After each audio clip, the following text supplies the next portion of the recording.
नमस्कार, बहुत स्वागत है आप सभी का। मैं हूं अंजलि सिंह और आप देख रहे हैं हमारा खास शो बीमा हो तो ऐसा, जहां हम बात करते हैं आपकी जेब और आपके भविष्य से जुड़े अहम मुद्दों की। स्वास्थ्य बीमा एक ऐसा सुरक्षा कवच जो मुश्किल वक्त में सबसे ज्यादा काम आता है, लेकिन सवाल ये है क्या हर किसी के पास ये सुरक्षा है, और अगर है तो क्या वो सही है। चलिए आज हम जानेंगे बीमा सेक्टर से जुड़ी अहम जानकारी, चुनौतियां और आपके लिए सही रास्ता। साथ ही शो के आखिर में हम एक पॉलिसी के बारे में भी आपको बताएंगे।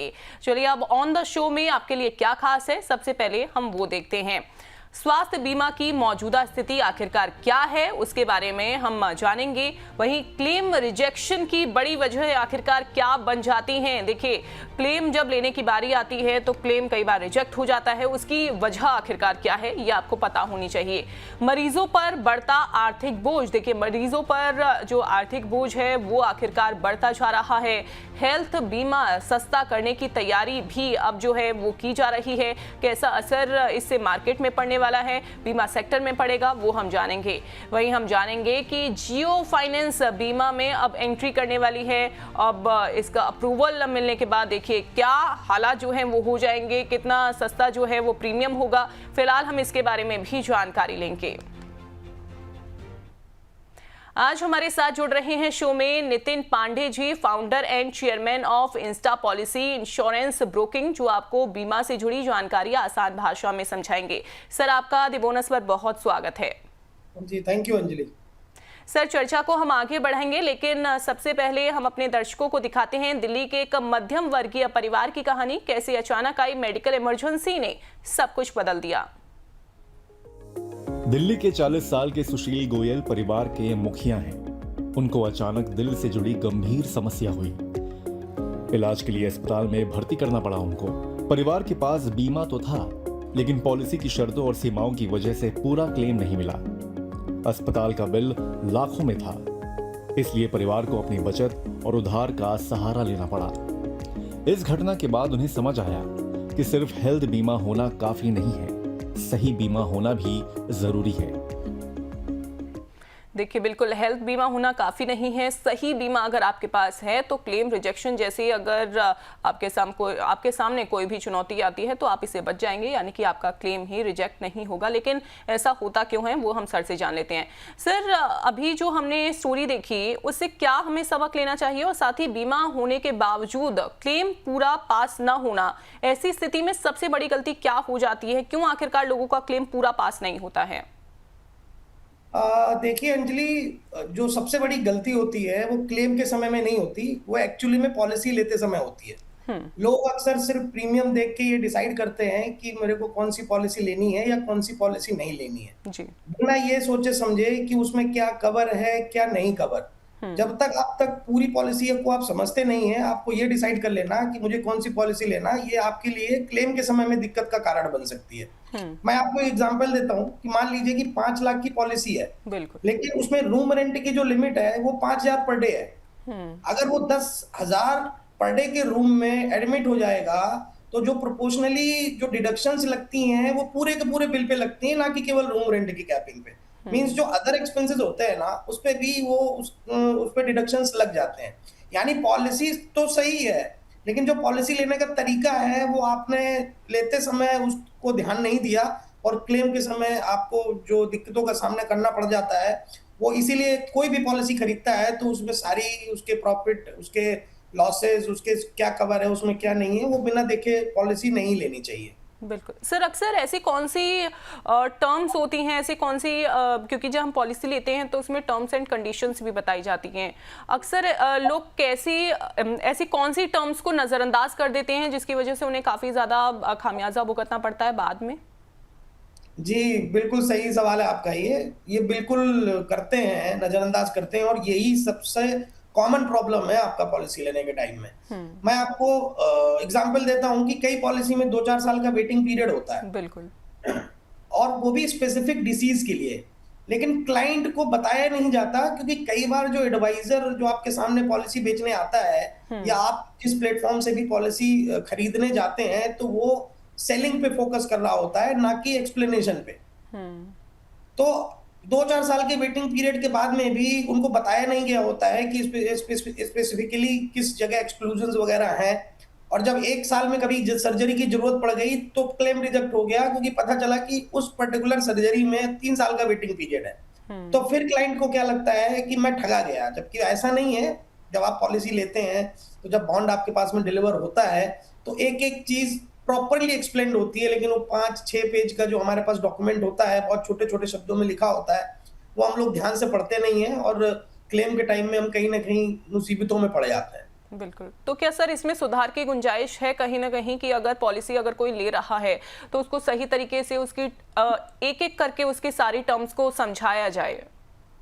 देखिए, अब सेल्स बहुत तरीकों से होती है।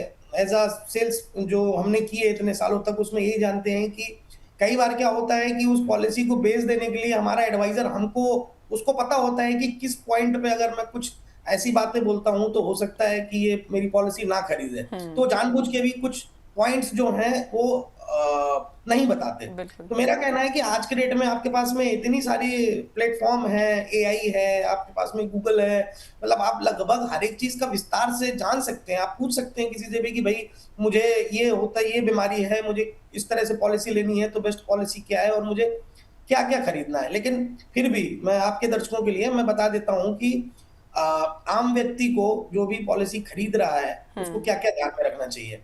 सिंपल लैंग्वेज में 3 स्टेप्स हैं, 3 चीजें होती हैं। एक तो एडिक्वेट सम इंश्योर्ड। सबसे पहले तो आपको ये समझ में आना चाहिए कि आप रहते कहाँ पे हैं, क्योंकि मेट्रो सिटीज के हिसाब से, टियर 2 टियर 3 सिटीज के हिसाब से जो मेडिकल के एक्सपेंसेस हैं वो वेरी करते हैं। तो आप सबसे पहले वो देख लीजिए, अगर आप मेट्रो सिटीज में हैं तो कम से कम 10 से 12 लाख रुपए का तो आप सम इंश्योर्ड आपके पास होना ही चाहिए।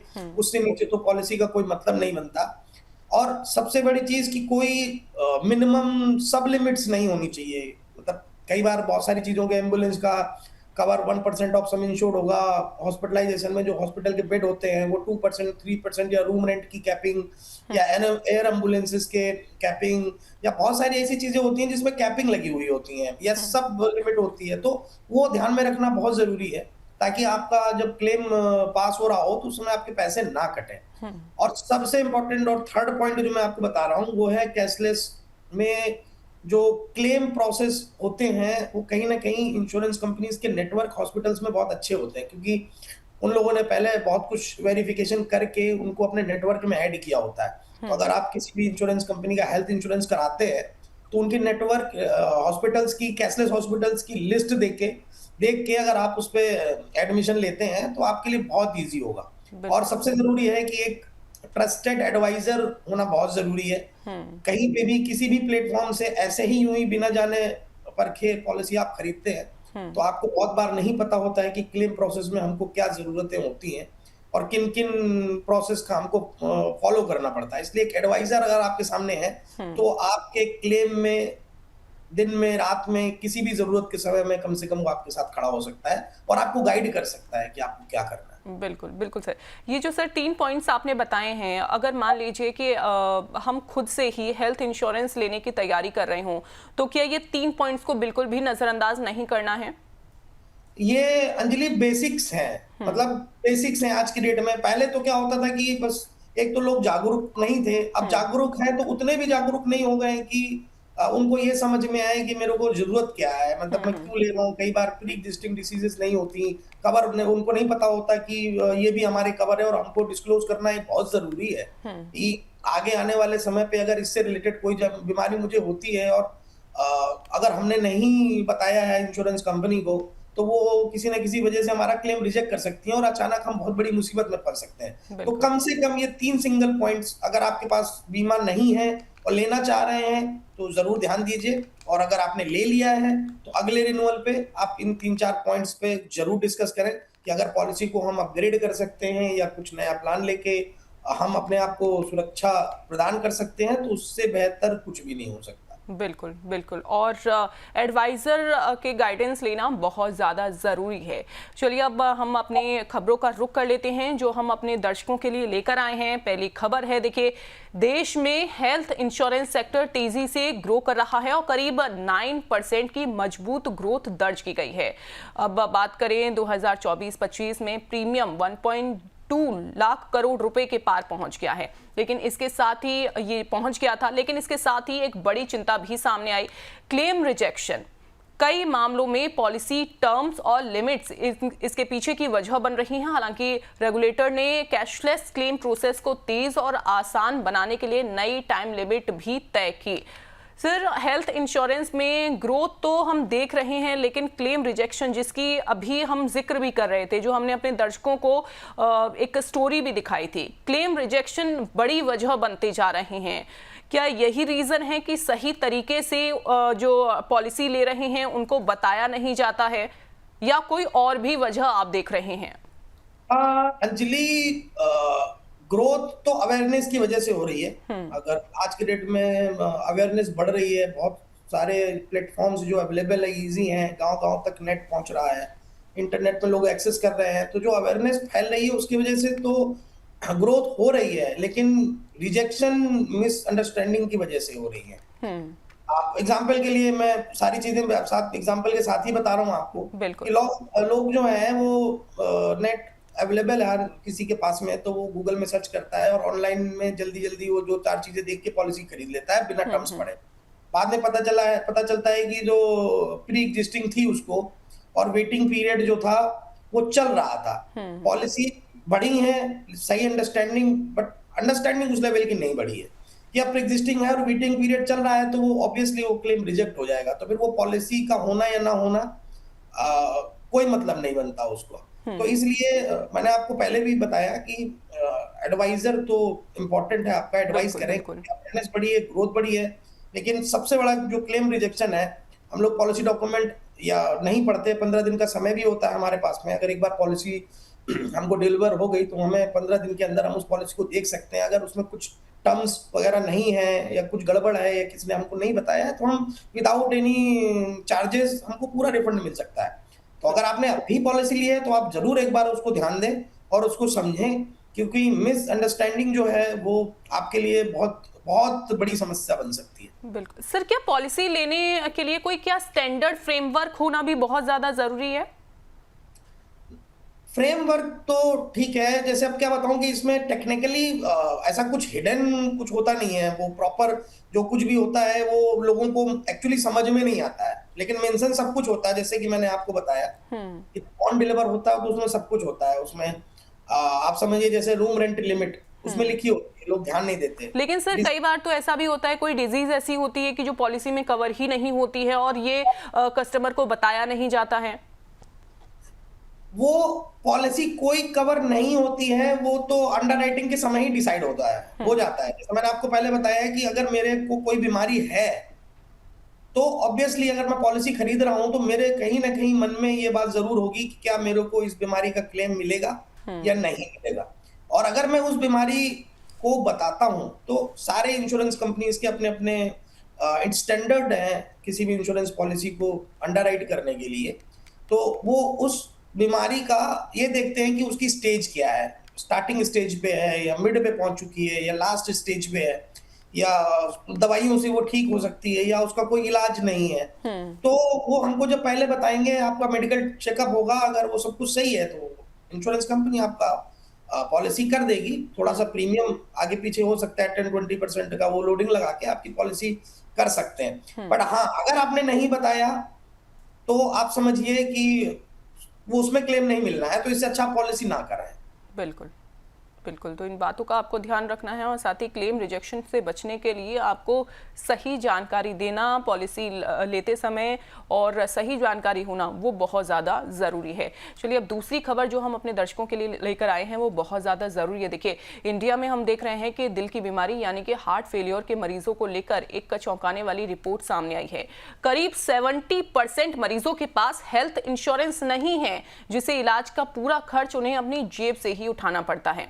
एक रिपोर्ट के मुताबिक इलाज पर 90% तक खर्च आउट ऑफ पॉकेट होता है, जिससे परिवार आर्थिक संकट में आ जाते हैं। खासतौर पर रूरल एरियाज और लो इनकम ग्रुप पर इसका सबसे ज्यादा असर देखा गया है। सर, हार्ट फेलियर के जो मरीज होते हैं, इंश्योरेंस कवरेज इतना उनका कम क्यों है? अवेयरनेस की कमी आप देख रहे हैं, अफोर्डेबिलिटी इशू है, या क्या और रीजन है? दोनों कारण है अंजलि इसमें, अवेयरनेस और अफोर्डेबिलिटी। लेकिन अवेयरनेस जो है वो ज्यादा बड़ा फैक्टर है इसमें। क्वेश्चन का सीधा सा आंसर यही है।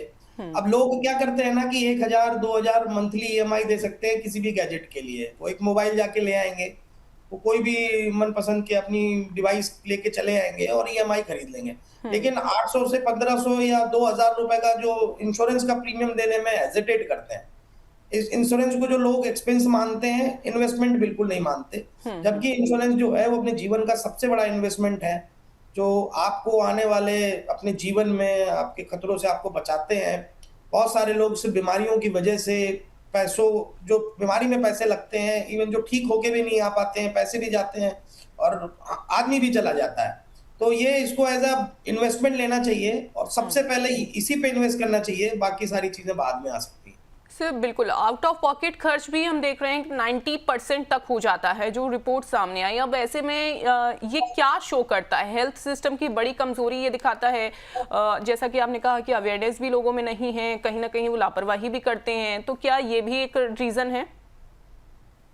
ये एक सीरियस कंसर्न है अंजलि। इसमें अगर किसी मिडिल क्लास फैमिली को अचानक से 7-8 लाख का बिल आ जाता है तो उसे सेविंग तोड़नी पड़ती है या तो लोन लेना पड़ता है। बिल्कुल। ये फाइनेंशियल स्ट्रेस जो है वो हेल्थ इश्यूज से भी ज्यादा डेंजरस हो सकती है किसी के लिए, या इस रीजन की वजह से वो बीमार नहीं है तो बीमार हो सकता है, उसके लिए भी उसको हेल्थ पॉलिसी लेनी पड़ सकती है। तो बस यही है कि आउट ऑफ द पॉकेट जो सिस्टम की एक्चुअली कमजोरी है, लेकिन एक कंसर्न तो है बहुत बड़ा, क्योंकि फाइनेंशियल स्ट्रेस जो है वो हेल्थ इशू से भी ज्यादा डेंजरस है। बिल्कुल। सर, आयुष्मान भारत जैसी योजनाएं हम देखते हैं, ये जो स्कीम है, क्या इस गैप को भरने में कहीं ना कहीं फेल हो रही हैं? फेल नहीं कह सकते, एक अच्छा इनिशिएटिव है गवर्नमेंट का, लेकिन ये लिमिटेड है। मतलब आप समझिए कि ये आपकी बेसिक जरूरत को ही पूरा कर सकता है। लेकिन सर, बहुत सारे लोग ये शिकायत करते हैं कि हम तो इस स्कीम का लाभ ही नहीं ले पा रहे हैं, हम एलिजिबल हैं लेकिन फिर भी हम ये स्कीम का लाभ नहीं ले पाते हैं। हाँ अंजलि, ये डिपेंड करता है। अब जैसे मैं आपको एग्जांपल बोलता हूँ कि ये स्कीम 5 लाख रुपए का कवर देती है। बिल्कुल। लेकिन कई प्राइवेट हॉस्पिटल में इसे एक्सेप्ट ही नहीं करते, क्योंकि उनको पता है कि ये कहाँ से कवर मिल रहा है, मेरे अगर इलाज में जो पैसे खर्च होते हैं कब आएंगे, कितने दिनों में आएंगे, कोई क्लैरिटी उनको भी नहीं होता है। तो वो लोग भी एक्सेप्ट नहीं करते। तो इससे जो जिसको ये बीमा जिसने लिया हुआ होता है तो उसको भी उस लेवल के बेनिफिट नहीं मिलते। अभी क्या है कि कोई चीजें एक इनिशिएटिव है, लिया गया है, थोड़ा समय लगेगा। जब बहुत सारी चीजें मैंडेटरी होती चली जाएंगी तो फिर हमारा जो हॉस्पिटल्स का स्तर भी सुधरेगा, और जब स्तर सुधरेगा तो फिर ये जो कवर्स होंगे ये आपके काम आने लग जाएंगे। बट चूंकि नेटवर्क है बहुत, लेकिन मैंने आपको क्या बताया कि लिमिटेड ट्रीटमेंट देते हैं बहुत सारे। अगर हॉस्पिटल में आप चले भी जाएंगे ना तो आयुष्मान भारत का कार्ड देख के आपको बिल्कुल लिमिटेड ट्रीटमेंट देंगे। बिल्कुल। आप ये समझ लीजिए कि एक बेसिक सपोर्ट है, ये कंप्लीट सॉल्यूशन नहीं है। बिल्कुल। सर, इंश्योरेंस प्रोडक्ट को जैसे कि अगर हम बात करें हार्ट फेलियर की, तो इस तरह के मरीजों के लिए क्या अलग तरीके से डिजाइन करने की जरूरत है?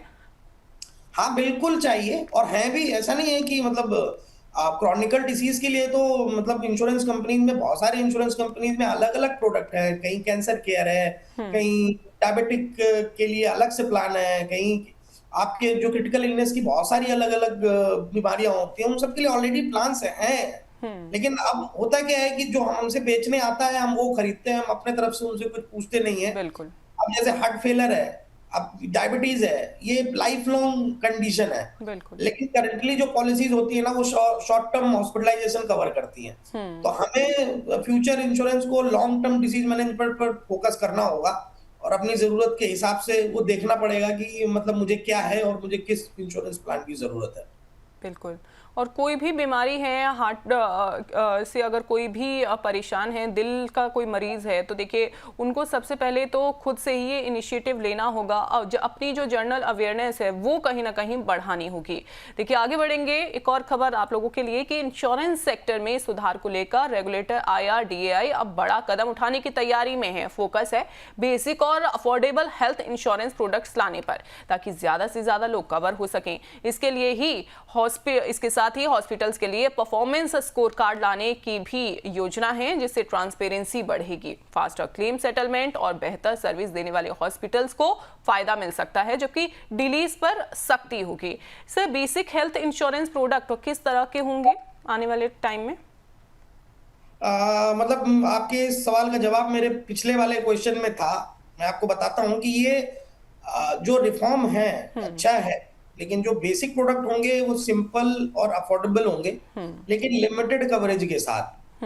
एग्जाम्पल 3 से 5 लाख का बेसिक हॉस्पिटलाइजेशन, लेकिन एडवांस ट्रीटमेंट शायद ही फुल्ली कवर हो, क्योंकि एडवांस ट्रीटमेंट का पता नहीं होता कि वो जिस नेटवर्क हॉस्पिटल में वो होते करते हैं उनका नेटवर्क के साथ में, तो वो वहां पे अवेलेबिलिटी है उसकी या नहीं है।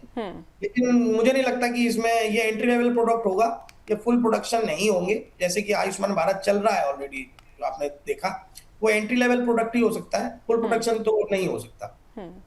सर, हॉस्पिटल्स के स्कोर कार्ड सिस्टम से क्या पेशेंट्स को रियल फायदा मिल पाएगा, इससे रियल बेनिफिट मिल पाएगा?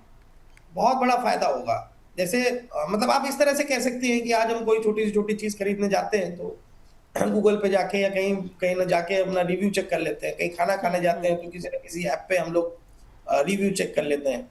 तो इससे बहुत बड़ा फायदा होगा अगर पेशेंट देख पाए कि किस हॉस्पिटल में क्लेम अप्रूवल कितना फास्ट है, या उनके क्लेम प्रोसेस कैसे हैं, कितने टाइम में क्लेम प्रोसेस हो जाता है, उनकी सर्विस कैसे है, उनका रिस्पॉन्स कैसा है। तो अगर वो इन्फॉर्मेशन उसको मिलती है ना, तो वो डिसीजन ले सकता है, वो सिलेक्शन कर सकता है कि मैं कहाँ जाऊंगा। बिल्कुल। लेकिन सर, चैलेंज आखिरकार कहाँ आ रहा है ग्राउंड लेवल पर, अगर हम देखें फास्टर क्लेम सेटलमेंट को लेकर? सबसे बड़ा, मैं अपने एक्सपीरियंस से आपको बोलूं तो मुझे तो ऐसा लगता है कि सबसे बड़ा जो अगर चैलेंज है वो है कोऑर्डिनेशन। हॉस्पिटल, टीपीए और इंश्योरर, मतलब अगर आप देखेंगे तो जो इंश्योरेंस के जो प्रोसेस होते हैं फ्रॉम द पॉलिसी इशुएंस और टू क्लेम सेटलमेंट, तो उसमें इन लोगों का जो कोऑर्डिनेशन आपस में होता है ना, उसकी वजह से ही क्योंकि इन तीनों के सिस्टम अलग अलग होते हैं, इसमें से ये डिले होता है। तो फास्टर क्लेम सेटलमेंट में तो कम से कम जब तक कि कोऑर्डिनेशन इनका सही नहीं होगा, आज भी अगर बहुत सारी जगह पे अगर आप देखेंगे, अगर मैं एक्सपीरियंस की बात करूं पुराने, अगर आप देखें उठा के बुक्स, तो उनका प्रॉब्लम बस यही होता है कि कभी टीपीए से इंफॉर्मेशन इंश्योरर के पास में नहीं जाती है, कभी इंश्योर्ड से टीपीए के पास में नहीं आती है, टीपीए से इंश्योरेंस कंपनी के पास में नहीं जाती है।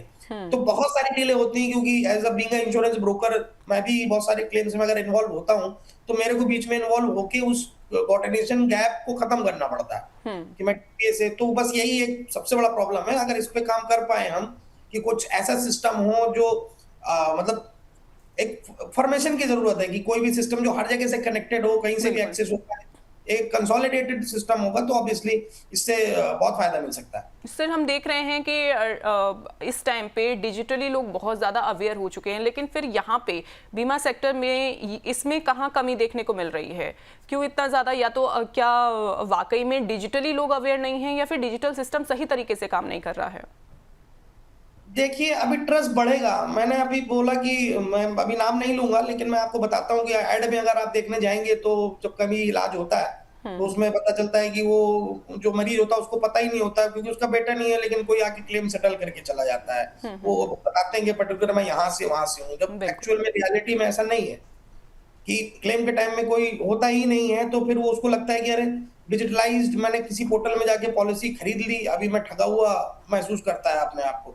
हाँ, लेकिन धीरे धीरे जब प्लेटफॉर्म आएगा और जब क्लेम के एक्सपीरियंसेस लोग लेंगे, तब धीरे धीरे आपको वो भरोसा बढ़ेगा, और कंसिस्टेंट पॉजिटिव एक्सपीरियंस जब मिलेगा तो ट्रस्ट आएगा ही आएगा। बिल्कुल। तो आने वाले समय में जो ट्रस्ट है वो बढ़ता हुआ दिखाई देगा। देखिए, अगर आप हमारे शो से जुड़ना चाहते हैं या आपने कोई सवाल भेजना चाहते हैं इंश्योरेंस से रिलेटेड, आप सवाल कैसे भेज सकते हैं, क्या प्रोसेस है हमसे जुड़ने का, आपको हम वो बता देते हैं। देखिए, आपको लिखना है INSU इंश्योरेंस का ये शॉर्ट फॉर्म, उसके बाद आपको व्हाट्सएप पर सवाल भेज देना है 9354027995, ये हमारा नंबर है। इसके अलावा आप यूट्यूब के जरिए, फेसबुक के जरिए और एक्स हैंडल के जरिए भी हम तक पहुंच सकते हैं। इंश्योरेंस सेक्टर में कंपटीशन और बढ़ने वाला है, क्योंकि जियो फाइनेंशियल सर्विसेज अब जनरल और लाइफ इंश्योरेंस बिजनेस में एंट्री की तैयारी कर रही है। कंपनी 2026 तक इस सेक्टर में उतर सकती है, बशर्ते सभी अप्रूवल्स मिल जाएं। जियो अपनी पार्टनर कंपनी के साथ मिलकर काम करेगी। सर, जियो फाइनेंस की एंट्री इंश्योरेंस सेक्टर में अगर हो जाती है, अप्रूवल सर मिल जाता है, तो फिर बदलाव किस तरीके के होंगे? इसमें इंश्योरेंस ज्यादा एक्सेसिबल होगा और सिंपल होगा। चूंकि जियो का जो नेटवर्क है वो मुझे लगता है कि अगर आज के डेट में हम कंपैरिजन करें तो उनकी रीच बहुत अलग लेवल की है, हर बिल्कुल। जगह हिंदुस्तान के हर कोने में है। तो कहीं ना कहीं इस इंडस्ट्री को बहुत फायदा मिलेगा उनके आने से, पेनिट्रेशन बढ़ेगा। हम्म। और जिस तरह से जियो ने टेलीकॉम को सस्ता और इजी बनाया, जो हम्म। पहले कोई सोच भी नहीं सकता था, वैसे ही इंश्योरेंस को भी मास लेवल पे ये लेके जा सकते हैं। हम्म। कंपटीशन बढ़ेगा तो ऑब्वियसली प्रोडक्ट के रेट्स भी कम होंगे, लोगों को सर्विसिंग पे अपने ध्यान देना पड़ेगा और आगे देखना पड़ेगा कि किस तरह से हम और सर्विस लेके, ताकि हमारा क्लाइंट हमको छोड़ के कहीं ना जाए। हम्म। तो इसमें क्वालिटी भी बढ़ेगी, नेटवर्क में आपका ज्यादा होगा। चूंकि जब वो मास लेवल पे आएंगे तो पहले अवेयरनेस बढ़ानी होगी। तो कहीं ना कहीं ये विन विन सिचुएशन है, चाहे वो उनके खुद के लिए हो या क्लाइंट जो हमारे जैसे लोग या कोई आम आदमी जो हेल्थ इंश्योरेंस खरीदना चाहता है, तो उसको बहुत सारे ऑप्शंस और मिलेंगे, अच्छे मिलेंगे, सस्ते मिलेंगे, खरीद हम्म। सकते हैं। तो मतलब इसमें फायदा ही होने वाला है। बिल्कुल। तो अप्रूवल मिल जाता है तो इसमें फ़ायदा होने वाला है, प्रीमियम भी कम हो सकते हैं, सर्विसेज बेहतर हो सकती हैं। लेकिन सर, पुरानी बीमा कंपनियों के लिए किस तरह के कंपटीशन का सामना उन्हें करना पड़ सकता है? पहला तो बस यही है कि आज के डेट में अब अंडरराइट करने के बाद में बहुत सारी ऐसी चीजें होती हैं जो मतलब होता है कि भाई चलो ठीक है, उसने किया तो मैं भी कर लेती हूँ, या मैंने किया वो कर लेती हूँ। उसमें होता क्या है कि जैसे बहुत सारी इंश्योरेंस कंपनी का मैं आपको एग्जांपल देता हूँ कि जैसे हम ब्रोकर हैं या कोई एजेंट है जो इस तरह की सर्विसिंग देते हैं, तो कुछ हम्म। कंपनीज ऐसी हैं कि जो हमने पास्ट एक्सपीरियंस है हमारा, हमने पास्ट इंश्योरेंस कर रखा है, हमारा 10 करोड़, 12 करोड़, 15 करोड़ साल का टर्न उनके पास प्रीमियम है। बट वो आज अगर मैं प्रीमियम नहीं कर रहा हूँ तो वो फिर मेरे को कमीशन नहीं देते। हम्म। वो बोलते हैं कि नहीं, आपके लॉसेस बहुत बढ़ चुके हैं, या आपके साथ में क्लेम एक्सपीरियंस आपका मतलब बहुत ज्यादा क्लेम बढ़ चुका है, क्लेम ज्यादा है, तो इसलिए हम आपको रिन्यूअल नहीं देंगे। तो जब अगर मेरे जैसे ब्रोकर को या एक एजेंट को या कोई भी मिडिल जो भी बंदा वो इंश्योरेंस को बेच रहा होगा, वो सर्विस कैसे देगा, क्योंकि सर्विस देने की भी कॉस्ट है। तो हम्म। पूरे साल का पॉलिसी अगर मेरे पास में है, मुझे उस कमीशन नहीं मिलेंगे, तो मैं सर्विसिंग में ऊपर नीचे हो सकता है। तो लेकिन इस चीज की वजह से अगर जियो आती है तो इस तरह का प्रॉब्लम नहीं होगा। जो मिडिल लेवल लोग हैं उनको पैसे मिलेंगे, बाकी लोग इसमें इन्वॉल्व होंगे, तो इसमें सर्विस भी बढ़ेगी, कंपटीशन बढ़ेगा, और सर्विस शॉर्ट टर्म में नहीं, लेकिन हाँ आगे टाइम में सर्विस बेटर होगी। बिल्कुल। सर, जियो ने जब शुरुआत में जब एंट्री की थी, हमने देखा था कि कैसे जो जियो सिम हो गया वो कैसे वो घर घर पहुंचा था। अब क्योंकि ये बीमा सेक्टर में भी एंट्री करने की तैयारी में है, तो क्या आपको लगता है कि रूरल एरिया में भी जो अभी अवेयरनेस की कमी है, क्योंकि अभी तो हम देखते हैं कि टियर 4 सिटीज़ हो गई, वहाँ पे बहुत सारे ऐसे लोग हैं या बहुत सारी ऐसी फैमिलीज़ हैं जिनके पास अभी भी बीमा नहीं है, तो क्या वो अवेयरनेस उस टाइम पे बढ़ पाएगी? क्या जियो की एंट्री से बीमा को और ज्यादा बढ़ावा मिलेगा? जियो का रीच बहुत अच्छा है, और इससे 100% इसकी अवेयरनेस बहुत बढ़ेगी। क्योंकि कहीं ना कहीं जब आप मास लेवल पर आते हैं तो आपको सबसे पहले तो अवेयरनेस पे ही काम करना होता है, क्योंकि जब तक लोग प्रोडक्ट को जानेंगे नहीं, उसको खरीदेंगे कैसे। तो जब अवेयरनेस बढ़ेगी तो जिन लोगों के जो जुड़ना चाहते हैं जियो के साथ में, जो भी उनके प्रोडक्ट हेल्थ के लाएंगे, वो किस तरह से कवर करते हैं, बहुत सारी ऐसी चीजें रहेंगी जो ऊपर आएंगी उठ के, जहाँ पे कुछ हिडन है, अवेयरनेस बढ़ेगी। तो ओवरऑल ये अवेयरनेस बढ़ेगी। मेरा मानना ये है कि सबसे पहले तो अवेयरनेस आएगी, अवेयरनेस आएगा तो प्रोडक्ट अच्छे बनेंगे, प्रोडक्ट अच्छे बनेंगे तो कंपटीशन में बाकी लोग भी अच्छे बनाना शुरू करेंगे, नेटवर्क की जो प्रॉब्लम होती है वो दूर होगी। तो मैंने बोला आपको ये विन विन सिचुएशन है सबके लिए। बिल्कुल बिल्कुल। सर, जियो के बीमा सेक्टर में आने को आप किस तरीके से देख रहे हैं? अगर मैं आपका रिव्यू जानना चाहूँ, अगर मैं आपका पर्सपेक्टिव देखूँ, तो सर आपका क्या पर्सपेक्टिव रहेगा इसको लेकर? अब हमारे जैसे बीइंग अ इंश्योरेंस ब्रोकर, मैं 18-20 सालों से ब्रोकिंग नहीं हूँ, तो बीइंग अ ब्रोकर तो मेरे लिए एक ऑप्शन और बढ़ेगा। जैसे बाकी कंपनीज है तो एक ऑप्शन और बढ़ेगा। और ऑब्वियसली जब कोई नई कंपनी आती है तो हम भी अपने क्लाइंट को यही सजेस्ट करते हैं कि कौन सा प्रोडक्ट लेना चाहिए। अगर मास लेवल पे कहीं भी रीच है, और हम जब सर्विसिंग अपने क्लाइंट को करते हैं तो कहीं ना कहीं बाउंड्रीज, लोकेशंस पे बहुत डिपेंड करता है कि कहीं ऐसे इंश्योरेंस हमने किया है जहाँ पे वो नेटवर्क में नहीं है, मतलब कहीं दूर दराज किसी गांव के लेवल पर इंश्योरेंस किया है, फैसिलिटीज उतनी अच्छी नहीं है वहां पे, तो उस केस में फिर बहुत सारे प्रॉब्लम्स का सामना करना पड़ता है हमें। अब जियो जब आता है तो जियो के पास में तो बहुत सारी और चीजें होंगी, बहुत कुछ बढ़ेगा, नेटवर्क आएगा, और हमें भी एक प्रोडक्ट लेवल पे भी हमें एक स्वतंत्रता, आजादी मिलेगी बेचने की, कि भाई हमारे पास में एक और कंपनी है जिसके और अच्छे प्रोडक्ट आएंगे। तो सबके लिए है, मेरे जैसे 800 ब्रोकर्स हैं और वो 800 ब्रोकर के लिए एक और कंपनी आती है, अच्छे प्रोडक्ट आते हैं, तो ऑब्वियसली कि सब बेचेंगे, सब कुछ होंगे, तो ऑब्वियसली बढ़ना ही है। अच्छा है ये इंडस्ट्री के लिए। बिल्कुल, तो इंडस्ट्री के लिए काफ़ी ज़्यादा बेनिफिशियल रहने वाला है। अब चलिए आखिरी खबर का हम रुख करते हैं जो अपने दर्शकों के लिए हम लेकर आए हैं। नए फाइनेंशियल ईयर के शुरुआत में अगर आप हेल्थ इंश्योरेंस लेने का प्लान कर रहे हैं तो कुछ ज़रूरी बातों का ध्यान आपको रखना ज़रूरी है। सिर्फ सस्ता प्रीमियम देखकर पॉलिसी लेना सही फैसला नहीं होता। आपका कवरेज, क्लेम प्रोसेस और हिडन कंडीशंस को समझना बेहद ज़्यादा ज़रूरी है। सर, लो प्रीमियम वाली पॉलिसी अक्सर लोग ले लेते हैं, लेकिन लॉन्ग टर्म में क्या नुकसान वो दे सकती हैं?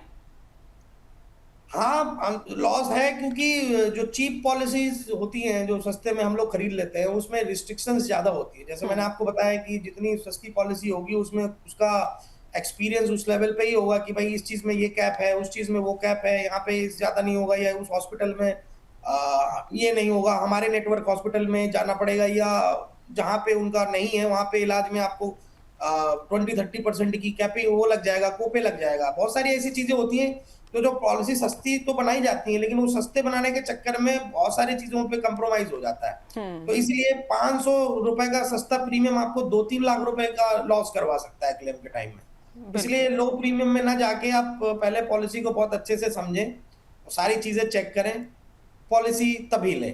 बिल्कुल सर, इसी से जुड़ा हुआ एक और सवाल कि इंडिविजुअल प्लान खरीदें या फिर फैमिली फ्लोटर खरीदें, सर दोनों में क्या सही रहेगा?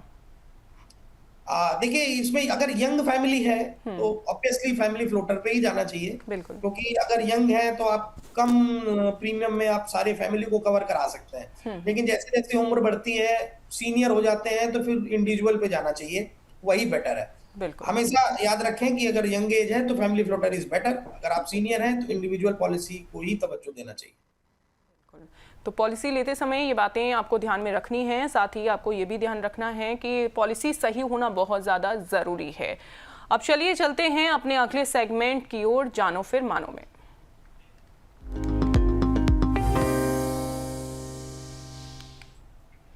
देखिए, आज हम एक पॉलिसी का 360 डिग्री रिव्यू करेंगे और जानेंगे कि ये पॉलिसी किन ग्राहकों के लिए सही है। चलिए बात करते हैं नीवा बुपा रीअश्योर 2.0 के बारे में। इस पॉलिसी में क्या खास है, जानने के लिए चलते हैं अपनी सहयोगी दिव्या के पास। जी बहुत बहुत शुक्रिया अंजलि। और जैसा कि अंजलि आपने बताया, आज की हमारी पॉलिसी है नीवा बुपा रीअश्योर 2.0। क्या कुछ इसके की फीचर्स हैं मैं आपको बताती हूँ, उसके बाद अंजलि हमारे गेस्ट से डिस्कस करेंगी इसके बारे में। क्या आपको इस पॉलिसी के लिए ऑप्ट करना चाहिए, कि आपके लिए एक बेहतर ऑप्शन, एक बेहतर विकल्प हो सकती है या फिर नहीं। देखिए, सबसे पहले इसके की फीचर्स में पहले पॉइंट को देखें। प्लैटिनम प्लस और टाइटेनियम प्लस जैसे दो विकल्प आपको नीवा बुपा की इस पॉलिसी में मिल जाते हैं। इन दो ऑप्शन में से आप चूज कर सकते हैं आपको किसके लिए ऑप्ट करना है। 5 लाख से लेकर 1 करोड़ तक का कवर चुनने की सुविधा भी यहाँ पर आपके पास है। फ्लेक्सिबिलिटी जितना मैं समझ पा रही हूँ इस पॉलिसी में ज़्यादा दिख रही है। अस्पताल में भर्ती होने पर पूरा इलाज खर्च सम इंश्योर्ड तक कवर इसमें होता है, आपको मिल जाता है। आयुष इलाज जैसे आयुर्वेद और होम्योपैथी भी इसमें शामिल है। देखिए, ये एक बड़ा हाईलाइट है इसका कि इसमें आयुष इलाज जो है, जो आयुष इलाज होता है, जैसे कि होम्योपैथी हो गया, नेचुरोपैथी हो गया, आयुर्वेद हो गया, ये भी इसमें इंक्लूड है। आगे इसकी क्या कुछ फीचर्स हैं, इसकी अगर बात करें तो इलाज से पहले के जो 60 दिनों का मेडिकल खर्च भी इसमें कवर हो जाता है। साथ ही इलाज के बाद 180 दिनों तक का खर्च भी पॉलिसी में ही शामिल आपको मिल जाएगा नीवा बुपा रीइंश्योरेंस 2.0 में। इसके अलावा आधुनिक इलाज का खर्च कवर रोबोटिक सर्जरी पर 1 लाख की सीमा यहाँ पर रखी गई है इस पॉलिसी में। इसके अलावा रोड एम्बुलेंस पूरा कवर और एयर एम्बुलेंस पर 2.5 लाख तक की सुविधा आपको मिल जाती है नीवा बुपा रीअश्योरेंस 2.0 में। साथ ही अगर आगे बात करें इसके की फीचर्स की, इलाज से पहले के 60 दिनों का मेडिकल खर्च भी कवर हो जाता है, जैसे कि हमने आपको बताया। ये कुछ इसके की फीचर्स हैं। अगर आगे बढ़े हम इसके की फीचर्स में, तो नॉन पेएबल खर्च भी एड ऑन के तहत कवर किए जाते हैं। इसमें जो भी नॉन पेएबल आपके एक्सपेंसेस होते हैं वो भी एक एड ऑन के तौर पर इस पॉलिसी में कवर हो जाते हैं। 50,000 तक छोटे क्लेम पर बोनस प्रभावित नहीं होता है। अगर आप इतनी छोटे अमाउंट का क्लेम करते हैं तो आपका बोनस जो है इस पर प्रभावित नहीं होगा। इसके अलावा महंगाई के अनुसार CPI लिंक से सम इंश्योर्ड जो है बढ़ता रहता है। तो ये वो तमाम इसके की फीचर्स थे नीवा बुपा रीअश्योर 2.0 के। अब इसके लिए आपको क्या करना चाहिए कि आपके लिए पॉलिसी अच्छा ऑप्शन बन सकती है, इस पर अंजलि आपसे आगे डिस्कशन करेंगी। बहुत शुक्रिया दिव्या, इस पॉलिसी के की फीचर्स बताने के लिए। सर के पास चलते हैं इस पॉलिसी को और ज़्यादा बेहतर समझने के लिए। सर, इस पॉलिसी की खासियत रीअश्योर फॉरएवर है। इसमें एक बार क्लेम करने के बाद सम अश्योर्ड बार बार रिफिल हो जाता है। आम लोगों के लिए कितना फायदेमंद है सर? ये अच्छी पॉलिसी है और बहुत अच्छा चल भी रही है ये पॉलिसी। और सबसे जो इसका बेनिफिट है ना, ये मल्टीपल क्लेम्स में बहुत हेल्पफुल है, क्योंकि जो टर्म्स होते हैं इंश्योरेंस कंपनीज के बहुत सारे, उसमें ये होते हैं कि अगर मान लीजिए कि मैं किसी कोई भी ऑपरेशन मैंने कराया है किसी डिसीज की वजह से, तो अगर मैं सेकेंड टाइम 1 साल के अंदर में अगर मैं दूसरी बार उसमें क्लेम लेता हूँ तो इंश्योरेंस कंपनी वो क्लेम नहीं देगी मुझे। कैपिंग होती है बहुत सारी। तो अब ये कुछ नए बेनिफिट्स इन्होंने जोड़े हैं कि ये मल्टीपल क्लेम्स में बहुत हेल्पफुल है ये। अगर 1 साल में 2 सर्जरीज हो तो कवरेज खत्म नहीं होगा, रिफिलिंग हो जाएगा, वापस उसी क्लेम को दोबारा भी ले सकते हैं अगर कम भी कवर पड़ जाए तो। और इसमें फ्लेक्सिबिलिटी है और कंडीशंस बहुत कम है, मतलब बहुत फ्यूअर कंडीशंस हैं, और आपका स्पेसिफिक टर्म्स के अनुसार ये आप डिसाइड कर सकते हैं। प्लस डायबिटीज के लिए भी इसमें आप मतलब अगर जो भी टाइम बाउंडेशन होता है कवर कर जो स्टार्ट होता है उसका भी आप डिसाइड कर सकते हैं, आपको इसका कवर कितने दिनों में स्टार्ट करना है, उसकी सुविधा भी इसमें है। प्लस बाकी जो प्री एग्जिस्टिंग डिसीज चलते हैं लोगों को, वो भी इसमें ऐड करके ये लोग देते हैं, उसके premium as compare to other insurance companies कम आता है इनका। और ये कोई भी मतलब ये पॉलिसी ले सकता है। इवन बहुत सारे अगर अदर इंश्योरेंस कंपनीज में जाएंगे तो अब वो 55, 60, 65 की एज में प्रीमियम डबल ट्रिपल हो जाते हैं। लेकिन अगर आप कंपेयर करेंगे इस प्लान का किसी और प्लान के साथ में, तो ये ऑलमोस्ट 30-40% बाकी इंश्योरेंस कंपनियों से सस्ता होता है। और मैंने जैसे बताया आपको, बाकी आपने पूरा सब कुछ बता ही दिया, बहुत सारे इसके बेनिफिट हैं। आप एक बार इस बारे में ये पढ़ें जरूर इसको, क्योंकि ये पॉलिसी काफी कुछ कवर करती है और एक पॉलिसी के अंदर भी बहुत सारी चीजें कवर है इसमें। और इन्फ्लेशन बढ़ता है तो इसमें ऑटोमेटिक इन्फ्लेशन के हिसाब से भी आपका कवर बढ़ता जाता है, ये बेनिफिट भी है। प्लस इसमें जो सम ऑटो रिचार्ज होता है वो हर साल डबल भी हो सकता है इसमें, उसका भी एक एड ऑन का प्रोसेस है।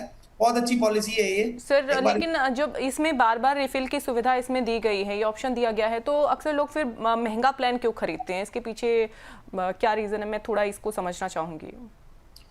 देखिए ये फ्लेक्सिबिलिटी, और मैंने बताया है कि इसमें कुछ कंडीशंस होती हैं। जैसे आप मान लीजिए कि ये सब कुछ देने के बाद में भी कई बार अगर मेरे को ऐसा लगता है कि नहीं ये मेरे लिए पॉलिसी नहीं बनी है, तो ऑब्वियसली मैं किसी सेकंड ऑप्शन में जरूर जाऊंगा।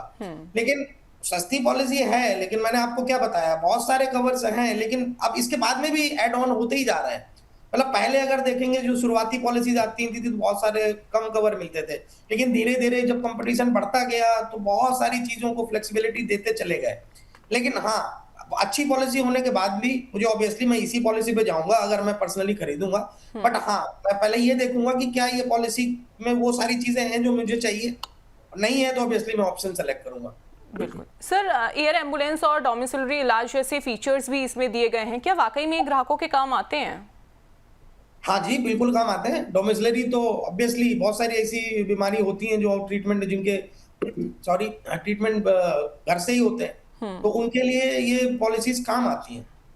लेकिन हमेशा सोच समझ के टर्म्स, क्योंकि डोमिसिलरी के भी डिफिनेशन अलग अलग हो सकते हैं कि क्या कवर है क्या नहीं कवर है, तो वो सब भी देखना चाहिए। और एयर एम्बुलेंस तो बहुत बार क्या होता है कि भाई हमें नहीं मिलती है, हमें फैसिलिटी उस समय इतनी नहीं होती है, तो हमें कहीं अगर जाना पड़ा है इमरजेंसी में तो ये भी इम्पोर्टेंट रोल हो जाता है। बिल्कुल सर। छोटे क्लेम पर बोनस प्रभावित न होने की सुविधा क्या पॉलिसी होल्डर्स के लिए बड़ा फायदा है?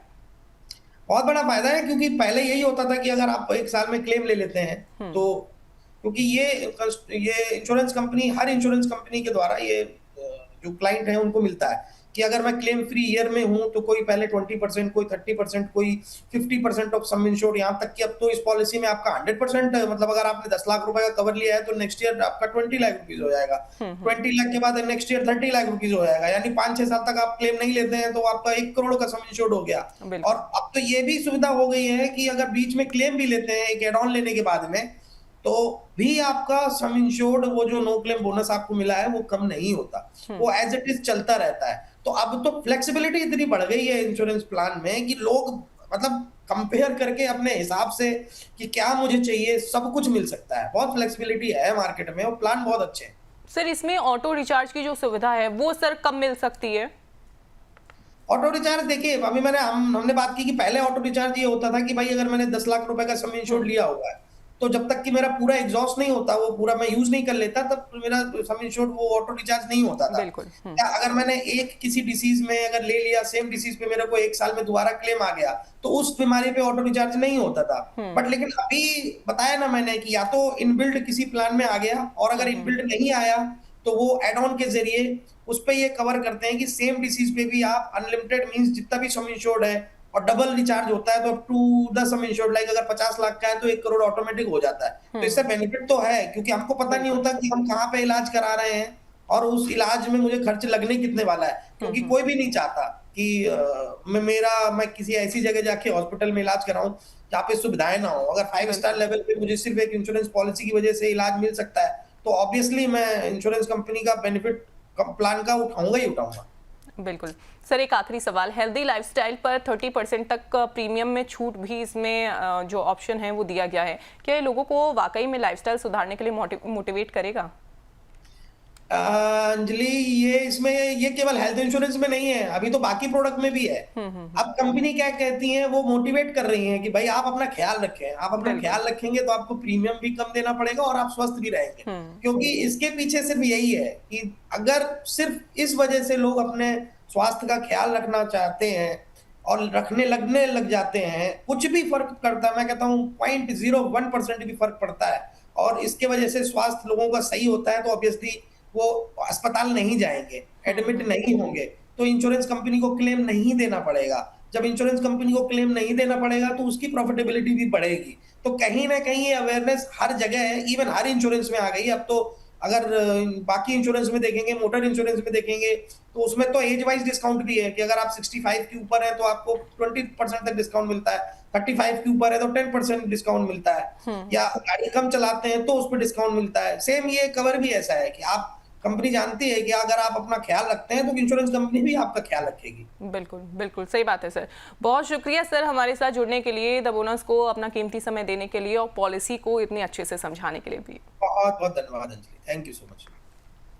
तो देखिए, स्वास्थ्य बीमा सिर्फ एक फाइनेंशियल प्रोडक्ट नहीं बल्कि आपकी और आपके परिवार की सुरक्षा का आधार है, लेकिन जरूरी है कि आप समझदारी से फैसला लें, पॉलिसी की शर्तों को पढ़ें, कवरेज को समझें और सही ऑप्शन ही चुनें, क्योंकि सही समय पर लिया गया सही फैसला मुश्किल वक्त में सबसे बड़ा सहारा बनता है। इसी के साथ मुझे इजाजत दीजिए, नमस्कार।